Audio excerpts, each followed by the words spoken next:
The Iowa Department of Public Health reported the first travel-associated Zika case in Iowa last week on February 19th.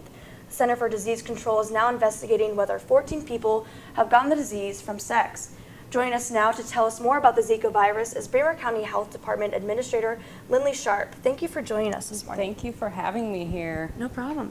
So what can you kind of tell us about the Zika virus for people who may not know a lot about it? Okay, so the Zika virus is a disease that is caused by the Zika virus that is spread primarily through the bite of an infected Aedes species mosquito.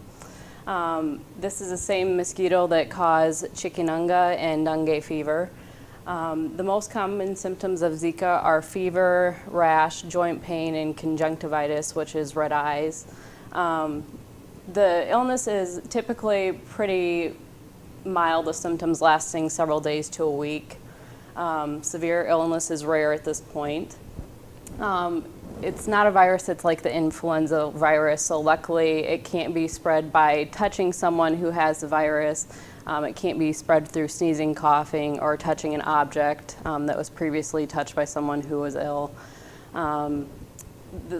The thing about it, though, is there is no vaccine for Zika right now, and there is no treatment for the virus if you do become infected. So that's why the CDC, the Centers for Disease and Control, are really recommending that individuals traveling to Zika-infected areas postpone their travel or make different travel plans. Okay. So for prevention-wise, I mean, what can people do to kind of prevent it? So the biggest prevention is if you can postpone your travel to areas where Zika transmission is ongoing, that you prevent traveling to those areas. If you can't, you need to speak with your healthcare provider and take steps like having a really good mosquito repellent, making sure you're staying indoors where there's air conditioning, wearing long sleeves, long pants so that your body's covered and you won't get, the chances of getting bit aren't as high. And then if you have to spend the night, making sure you're in a building that has really good screens or you have a mosquito net over your bed. Right. So with the first reported travel-associated Zika case in Iowa last week, I mean, kind of what does that mean for the state of Iowa? So with the state of Iowa, the Bremer County Health Department, we're just really recommending postponing travel.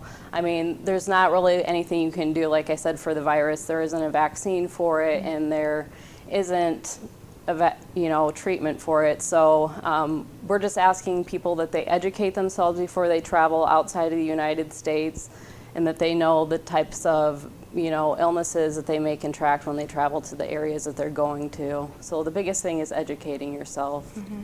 And with the education piece, I guess, what is Bremer County Health Department's local role in maybe education?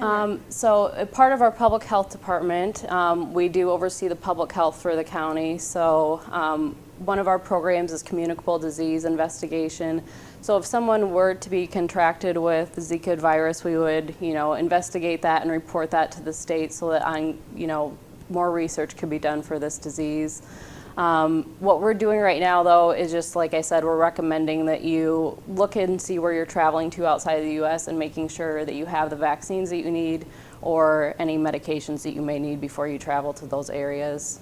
And with those areas, I guess people can look that up online? Yes.